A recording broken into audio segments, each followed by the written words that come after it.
विश्व कैंसर दिवस के अवसर पर मेदांता अस्पताल द्वारा लखनऊ में एक जागरूकता आयोजन किया गया, जिसमें सर्वाइवर्स ने कैंसर से जुड़े अपने अनुभवों को साझा किया। इसके साथ ही डॉक्टरों ने कैंसर से जुड़े विभिन्न विषयों पर चर्चा की। कार्यक्रम का उद्देश्य कैंसर के प्रति जागरूकता बढ़ाना, समय पर जांच के महत्व को समझाना और मरीजों को भावनात्मक सहयोग देना रहा। कार्यक्रम में 40 से अधिक कैंसर सर्वाइवर्स ने प्रतिभाग किया।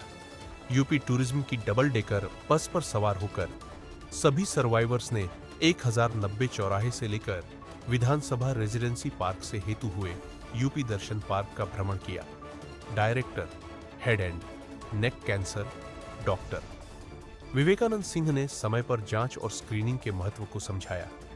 Director medical oncology doctor Abhishek Singh ने कैंसर के जोखिम की वजह और रोकथाम पर जानकारी दी। Director hematology bone marrow transplant doctor Anshul Gupta ने कैंसर से जुड़े आम मिथकों और तथ्यों को स्पष्ट किया। Director radiation oncology doctor Mohd Suhaib ने स्वस्थ जीवन शैली की भूमिका पर प्रकाश डाला।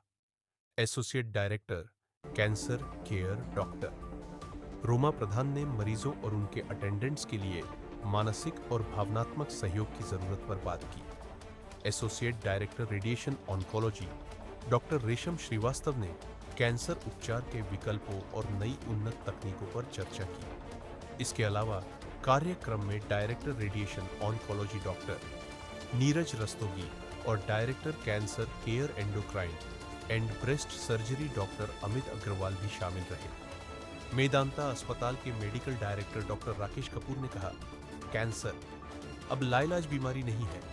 समय पर पहचान और सही इलाज मरीज के जीवन को नई दिशा देता है। जागरूकता, नियमित जांच और डॉक्टर मरीज के बीच भरोसा इलाज की सफलता में अहम भूमिका निभाते हैं, जिससे सर्वाइवल और जीवन की गुणवत्ता दोनों बेहतर हो। मेदांता कैंसर इंस्टीट्यूट में इस वर्ल्ड कैंसर डे पे हम लोग बस यही मैसेज देना चाहते हैं कि 2/3 जो कैंसर होते हैं वो इन्वायरमेंटल रिस्क फैक्टर की वजह से होते हैं। अगर पुरुषों की बात करें तो जो 2 मुख्य कैंसर हैं, जैसे माउथ का और गले का कैंसर और सेकंड है लंग का कैंसर, ये दोनों ही कैंसर या तो टोबैको च्यूइंग या स्मोकिंग की वजह से हो सकते हैं। और अराउंड 90% जो रोल होता है इन कैंसर के डेवलप होने में वो इन्हीं दोनों चीज़ों का होता है। तो अगर हम लोग इन दोनों चीज़ों को हटा दें तो लगभग 90% तक कैंसर के केस को कम किया जा सकता है। इसके विपरीत अगर महिलाओं की बात करें तो जो 2 मुख्य कैंसर होते हैं, एक ब्रेस्ट का कैंसर और दूसरा सर्वाइकल कैंसर। सर्वाइकल यानी कि यूट्रस के नीचे वाला पार्ट। ये दोनों ही कैंसर बहुत ईजिली डिटेक्टेबल होते हैं, क्योंकि एक में छाती में गठान आने लगती है और दूसरे या सर्वाइकल कैंसर में पेशाब के रास्ते से ब्लड आने लगता है। इन दोनों कैंसरों की अगर अर्ली अवस्था में हम पकड़ लिया जाए और उसका सही इलाज किया जाए तो लगभग क्योर रेट 90 to 95% है। मतलब out of 100 patient 90 to 95% get cured. तो मेरी आप सबसे यही अपील है कि एक तो तंबाकू को छोड़ दें, दूसरी चीज़ जितना हेल्दी से हेल्दी लाइफ स्टाइल हो सकती है उसको आप फॉलो करें। और अगर कोई भी ऐसा सिम्टम्स जो आपको पहले नहीं था, जैसे मेल्स की अगर बात करें, मुंह में छाला होना, खाने में परेशानी होना, सांस का फूलना, बलगम में खून आना या लैट्रिन के रास्ते, पेशाब के रास्ते खून आना, और महिलाओं में सीने में गठान होना, इसके अलावा लैट्रिन के रास्ते से या पेशाब के रास्ते से अगर ब्लड आ रहा है तो इसको बिल्कुल भी अनदेखा ना करें। ये हो सकता है कि बिल्कुल नॉर्मल पाइल्स की बीमारी हो या कैंसर भी हो सकती है। पाइल्स की बीमारी या कैंसर दोनों ही अगर हमने पकड़ लिया तो हम आपकी हेल्थ को बेहतर कर सकते हैं और आपको एक अच्छी लाइफ देने में आपकी मदद कर सकते हैं। वर्ल्ड कैंसर डे पे इस बार जैसे कि यूनिक बाय यूनिटी, आज इस बार का जो कैंसर डे का स्लोगन था वो यूनिक बाय यूनिटी। इसका मतलब ये होता है कि अब कैंसर एक पर्सनलाइज्ड केयर की तरफ अग्रसर हो रहा है और हर एक कैंसर का ट्रीटमेंट बहुत ही पर्सनलाइज्ड मेडिसिन की तरह होता है। यानी कि जैसे एक मरीज़ को, 2 मरीज़ों को अगर ब्लड कैंसर ही है तो दोनों मरीज़ों का ब्लड कैंसर का इलाज सेम नहीं होगा, कुछ ना कुछ विभिन्नता होगी और वो विभिन्नता डिसाइड होती है उनकी जेनेटिक टेस्ट के आधार पर। तो अब साइंस ने इतनी प्रगति कर ली है कि हम ब्लड कैंसर के इलाज में बहुत आगे निकल चुके हैं और अब पर्सनलाइज्ड ट्रीटमेंट से और इम्यूनोथेरेपी से ये सारे कैंसर क्यूरेबल हो गए हैं। सर क्या मैसेज देना, डर बहुत है फैमिलीज़ को। मैं यही मैसेज देना चाहूँगा कि जो धारणा बनी हुई है कि कैंसर के डायग्नोसिस के बाद एक डेथ सेंटेंस मांगती है फैमिली, ऐसा अब बिल्कुल भी सोचने की समझने की ज़रूरत नहीं है। कैंसर का बहुत अच्छा इलाज मौजूद है और अगर कैंसर जल्दी पकड़ में आ जाए, अर्ली स्टेज में पकड़ में आ जाए तो उसका काफ़ी अच्छा इलाज संभव है और लॉन्ग टर्म सर्वाइवरशिप वाले मरीज भी बहुत सारे आज की तारीख में मौजूद हैं। तो हमें अपनी हिम्मत नहीं हारनी चाहिए। मैं नीलम निगम, ये मेरी बेटी है और उसको विंस ट्यूमर हो गया था किडनी में। तो 1 साल हो गया उसका ट्रीटमेंट कराते कराते। यहाँ पे डॉक्टर हर्षवर्धन सर ने किया है इसका ट्रीटमेंट, लेकिन ट्रीटमेंट इसका बहुत अच्छा हुआ यहाँ पर, क्योंकि ये मेरी बेटी अब पूरी तरीके से पूरी ठीक हो गई है। और इससे अच्छी बात क्या हो सकती है फिर, कि बच्ची को मुझे तो यकीन ही नहीं हो रहा था कि इतनी छोटे बच्चों में भी ये चीज़ें आ रही हैं, इतनी बड़ी बड़ी बीमारियाँ। और कुछ ऐसे सिम्टम्स भी नहीं देखे और कोई जेनेटिक भी नहीं मेरे यहाँ था कि अचानक से इसको क्या हो गया, कैसे हो गया, कोई हम बता नहीं सकते उसको। जब इधर हम आए तो मेदांता जैसा हॉस्पिटल, यहाँ का पूरा स्टाफ, यहाँ का जितना मैनेजमेंट जो यहाँ था बहुत अच्छा था।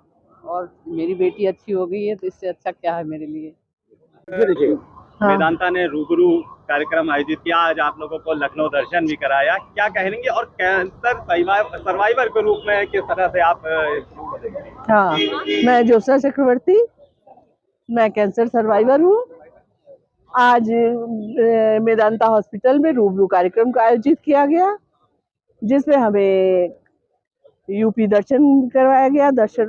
जिसमें विधानसभा भवन, रेजिडेंसी बिल्डिंग और इसके अलावा म्यूजियम और बहुत जगह के दर्शन कराए और बहुत अच्छा लगा। और कैंसर सर्वाइवर के रूप में इस तरह के, मैं बिल्कुल स्वस्थ हूँ और इस तरह के प्रोग्राम होते रहे तो बीमारियां तो आती जाती रहेंगी, लेकिन लोगों की खुशियां बढ़ती रहेंगी, लोग स्वस्थ हो। डॉक्टरों का योगदान भी बहुत अच्छा है और जो साथ में प्रशासन के लोग भी थे वो भी, उन्होंने भी बड़ा अच्छा योगदान दिया। पूरा बिल्कुल मिलाकर कार्यक्रम बहुत अच्छा रहा और Medanta hospital the best for cancer. Ma'am as a cancer survivor क्या मैसेज देना चाहेंगे, क्योंकि इस बीमारी का नाम सुनते ही कैंसर सर्वाइवर के रूप में मैं ये कहना चाहूंगी कि पेशेंट को और घर वालों को सबसे पहला पॉइंट है पेशेंस की बहुत जरूरत है। और जो रहा पैसे की बात, वो तो बहुत बीमा वगैरह होता है, वो तो जब बीमार होता है इंतजाम हो ही जाता है। और एक बहुत बड़ी बात है फेथ, डॉक्टर्स के ऊपर, हॉस्पिटल के ऊपर और तीमारदारों के ऊपर, सबके ऊपर आप विश्वास अगर रखेंगे तो आप 100% सही हो जाएंगे। आपको कोई ठीक होने से रोक नहीं सकता। मैं इसका जीता हुआ प्रमाण हूँ। Thank you ma'am, thank you. Programme के विषय में और एज ए कैंसर सर्वाइवर लोगों को क्या मैसेज देना चाहेंगे वर्ल्ड कैंसर डे पर? देखिए, तो पूरा भी इससे पहले जो डॉक्टरों के साथ कॉन्फ्रेंस हुई थी उन सब ने भी यही बताया कि इधर उधर भागने से बार बार ठीक नहीं होगा। एक के ऊपर विश्वास रखिए, ठीक होगा, निश्चित रूप से ठीक होगा। और साल में उन्होंने बताया कि भाई 2 बार कम से कम आप अपना फुल चेकअप कराइए। जिसको नहीं भी है वो कम से कम साल में 1 बार फुल चेकअप कराए, तो कोई इसमें कमी अगर है तो तुरंत निकल के आ जाएगी और तुरंत ठीक होगा। ये मेदांता के लिए क्या कहेंगे, कितना अच्छा ट्रीटमेंट किया आपका? मेदांता तो मेदांता ही है, पूरा लखनऊ और यूपी जानता है कि जब सब जगह से गड़बड़ा जाता है तो दौड़ के यहाँ आता है, तो फिर यहाँ पे क्या खुदा है ये बना लेंगे? पहले आ जाओ। यहाँ के डॉक्टर, यहाँ का पूरा इंतजाम इतना अच्छा है कि आप पहले ही आ जाओ और तो ठीक हो गए।